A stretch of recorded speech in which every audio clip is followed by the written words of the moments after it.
सत्या 360 प्रवीण में आपका स्वागत है। आज आप सुनेंगे 21वें दिवस की कथा। 21वां अध्याय। लोमश जी बोले चिरकाल में अवंती देश में वीरसेन नाम का राजा था। उसने नर्मदा के किनारे राजसूय यज्ञ किया।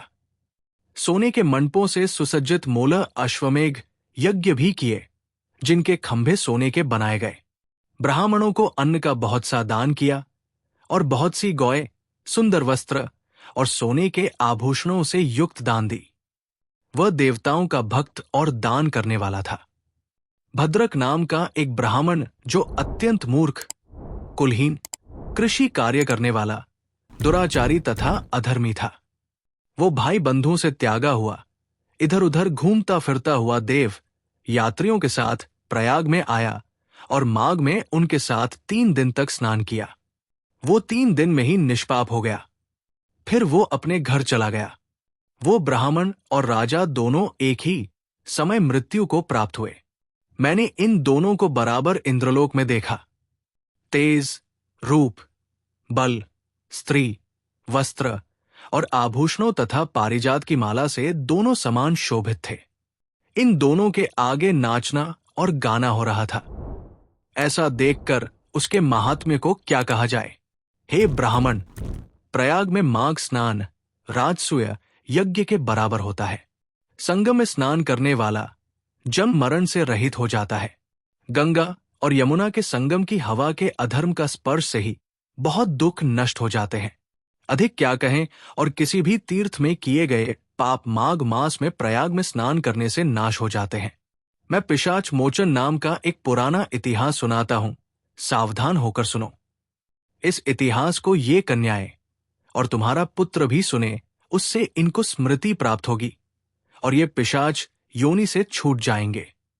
पुराने समय में देवद्युति नाम का बड़ा गंभीर और वेदों का पारंगत एक वैष्णव ब्राह्मण था। उसने पिशाच को निर्मुक्त किया था। वैदनिधि बोले वह कहाँ का रहने वाला था, वो किसका पुत्र था और उसका क्या नाम था, किसने उसको वैष्णव बनाया और किस पिशाच को उसने निर्मुक्त किया। हे महामुनि, आप विस्तार पूर्वक ये सब कथा सुनाइए।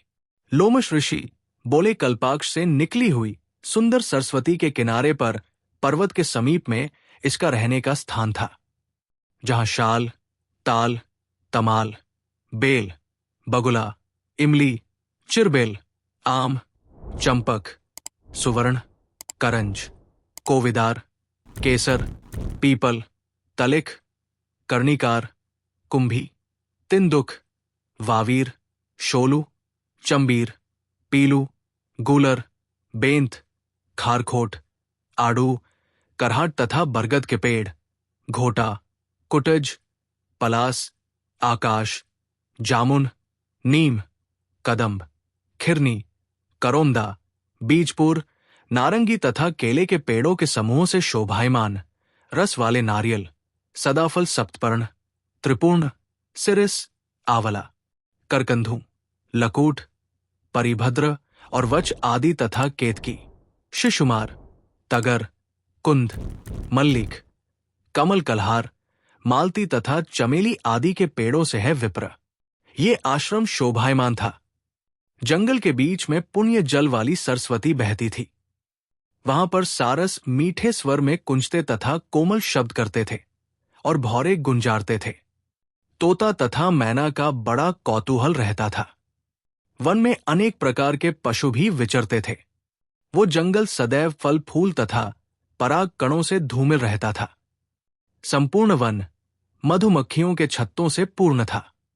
नयनीय पत्ते तथा मंजरियों से व्याप्त लताएं पेड़ों में ऐसे लिपटी थी, जैसे प्रिया से आलिंगन किया हुआ बल्लभ सुशोभित होता है। उस ब्राह्मण के श्राप के भय से पवन भी बहुत मंद चलती थी। मेघ भी ओलावृष्टि करते थे तथा सूर्य जल वनस्पति इत्यादि को नहीं सुखाता था। बिना उपद्रव के इस जंगल में सिद्ध पुरुष निवास करते थे। ये वन चैत्र रथ के समान प्रसन्नता देने वाला था। इसी में द्विजवर धर्मात्मा देवद्युति रहता था। उसके पिता का नाम सुमित्र था और वो लक्ष्मी के वरदान से उत्पन्न हुआ था। अब उसके नियम को सुनो। वो सदैव आत्मा को स्थिर किए रहता था। गर्मी में अपने नेत्र सूर्य की तरफ रखता, वर्षा में खुली जगह पर तपस्या करता, कठिन हवा चलने पर हिमाचल पर्वत की तरह निश्चल रहता था। वो विप्र हेमंत ऋतु में सारस्वत सरोवर में बैठता और शुद्ध जल का स्पर्श करके त्रिकाल संध्योपासना करता था।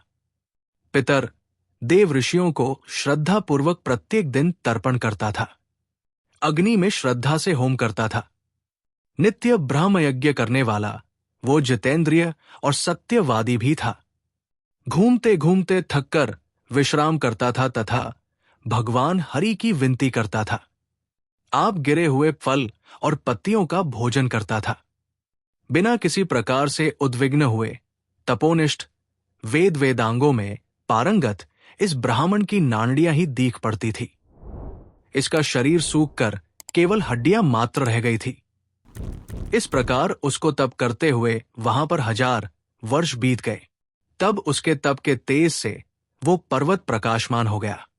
जंगल के सभी प्राणी शत्रुता से रहित निर्भय होकर साथ साथ रहने लगे।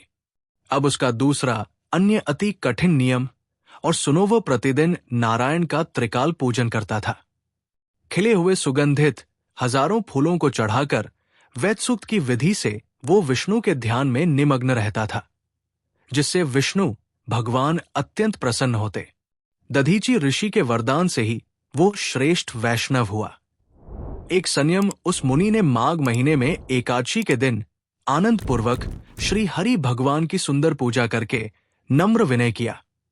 उसी समय भगवान हरि उसकी स्तुति से प्रसन्न होकर चतुर्भुज, विशालाक्ष, आभूषणों से शोभित मेघ की शोभा के समान गरुड़ पर सवार होकर आए। उनको प्रत्यक्ष देखकर उस ब्राह्मण का शरीर रोमांचित हो गया और प्रसन्नता से उसकी आंखों में आंसुओं की धारा बह निकली। उसने साष्टांग प्रणाम किया। वो प्रसन्नता के कारण ब्रह्मांड में भी न समा सका। उसने अपने शरीर को भी याद नहीं किया और ब्रह्मा रूप हो गया। तब भगवान हरि ने प्रेम पूर्वक उस वैष्णव मुनि से कहा है, देवद्युति, मैं जानता हूं कि तुम मेरे भक्त तथा मुझ पर आधारित हो। सब कर्मों को छोड़कर तुम जीवन पर्यंत मुझ में विलीन हो। हे पाप रहित, तुम्हारे स्तोत्र से मैं अत्यंत प्रसन्न हूं। तुम वर मांगी। लोमश ऋषि बोले। इस प्रकार भगवान हरि के वचन सुनकर प्रेम के मारे उस तपस्वी ने आंखों को बंद किए हुए लड़खड़ाती हुई वाणी में कहा है, देवों के देव, हे कमल नयन, अपनी माया से शरीर धारण करने वाले हे देव, आपका दर्शन देवताओं को भी दुर्लभ है। अब आपका दुर्लभ दर्शन भी हो गया मुझको, और क्या चाहिए। ब्रह्मादि सब देवता, सनकादिक ऋषि, कपिल आदि जैसे सिद्ध आपका साक्षात दर्शन करना चाहते हैं। हमारे अहंकार रूपी शुभ शुभ बंधन मोही के मूल है। आपके दुष्कर दर्शन से ये कारण मूल सहित नष्ट हो जाते हैं। मेरे जन्म, कर्म और बुद्धि का फल स्पष्ट हो गया, जो मुझको आपका दुर्लभ दर्शन हुआ। हे जगत के स्वामी, इससे बढ़कर और क्या हो सकता है। हे देवेश, मैं वर के लिए आपके चरण कमल को हृदय में धारण करना नहीं मांगता। मैं सदैव अंतरात्मा से आपकी भक्ति में लगा रहूं। बस मैं यही वर मांगता हूं कि आप में मेरी भक्ति सदैव अचल रहे। भगवान श्री हरि उसके वचन सुनकर प्रसन्नतापूर्वक बोले हैं, द्विवजर, ऐसा ही होगा। तुम्हारे तप में कोई बाधा नहीं पड़ेगी। जो मनुष्य तुम्हारे कहे गए स्तोत्र को पढ़ेंगे, उनकी मुझमें अचल भक्ति होगी और उन्हें वैष्णव पद प्राप्त होगा। इसके पाठ से बुद्धि, धन, यश, कीर्ति, ज्ञान तथा धर्म की वृद्धि होती है। भूत, पिशाच, वैताल आदि पास नहीं आते। योग सागर नामक ये स्तोत्र अत्यंत पवित्र है। जो इसका पाठ करता है वो अक्षय सुख पाता है। बोलो श्री लक्ष्मी नारायण भगवान की जय। आज की कथा यही तक। जय Shri Radhe. Please subscribe my channel.